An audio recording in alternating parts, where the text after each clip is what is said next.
Hello, so this is a video looking through Impact Education's research on understanding drivers of attendance that they released in 2024. It's really, really interesting research. So as always, just trying to reduce your workload. So just picked out some really key pieces of information.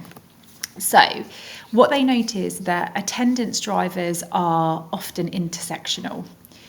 So we tend to look at certain elements of attendance. So we'll say, right, students on free school meals, what's their attendance? Students with who are neurodiverse or have SEND, what's their attendance? And then we may look at gender. But what they note is actually the drivers of attendance connect. So a student that experiences multiple disadvantages are the least likely to attend. A sense of belonging in school or within an educational institution is absolutely key in terms of getting students to attend. And often the way we frame attendance when we're communicating is really, really important. So those are some of the headings, really.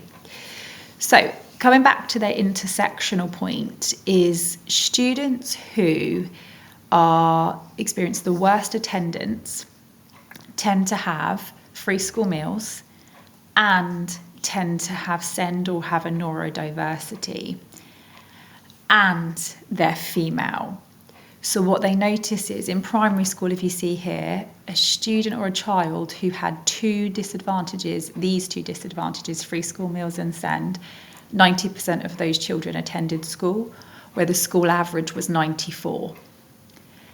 When you then get to secondary, if a young person has, again, those two areas of disadvantage, their attendance on average is 82%, when the school average is 92%. So what you notice is if a young person has free school meals and SEND, or possibly even an undiagnosed neurodiversity, their attendance tends to fall away the longer they stay in education. So there's a 4% gap in primary, a 10% gap in secondary. So when they get to post-compulsory or R section, you can see that it's potentially going to get that bit wider. So again, when you look at, if you add gender, so you've got the two disadvantages previously, but females tend to be 4% lower. Again, it gets that little bit wider as they go through the school years.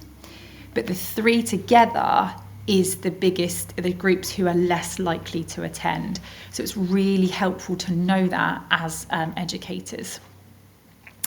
So again, in year 11, young people who had all three, so who have identified as female, free school meals and SEND, their attendance was 77%, which means that it falls below those national benchmarks. So again, really critical and helpful for us to see how they interconnect and being aware of those learners and young people. So we're aware of those disadvantages. And then, as I've said, ImpactEd notes that one of the key ways we can support those young people is creating a sense of belonging, because that, they found, was the key driver of attendance. So 7% found it very difficult making friendships, and females had a weaker sense of belonging. So again, you can empathise if that young person has a neurodiversity, they might find it more difficult making friendships. Females had a weaker sense of belonging. And sadly, sometimes it was linked to safety, not necessarily within the schools or institutions themselves, but physically going to and from school was part of that too. So belonging is a key driver in making young students who are free school meals and female and SEND feel safe and feel that sense of wanting to attend. Again, these are some of the questions they asked.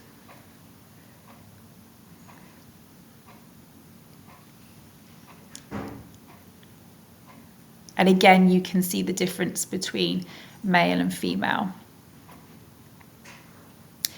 So they found, the Nuffield Foundation actually found a really strong correlation between club participation and pupil outcomes due to that sense of belonging. So we as an institution obviously doing a lot based around enrichment. It's also, we did a real drive at the start of the year based around getting students socialising within lessons. So as much as we can do to try and identify those students and foster what we can in terms of getting them working with students that we think pair up really well, that work together, is really, really helpful. Lastly, ImpactEd noticed the importance of framing our language when it comes to attendance. So personal is really key. So if it can come from teachers, so when we're texting in lessons and just say, hi, Gemma, I'm really sorry I didn't see you in lesson today. If you could let me know if you're okay. This is what we covered, but trying to keep it also very, very positive. So again, framed around concern, framed around wanting to see them in lessons is really, really helpful. When it comes to communicating with parents, actually percentages they know isn't that helpful, because if you said the attendance is 83% now, 83% on a test would be good. So when we use percentages, sometimes parents think, well, that's not that not that bad.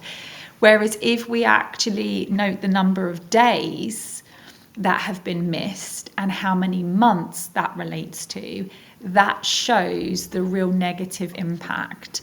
So it's really worth just picking up on the days that have been missed or the hours and how many months of college that relates to. It's much more helpful to get parents on board, just as a note. So, as always, any questions at all, please let me know and I will be happy to answer them.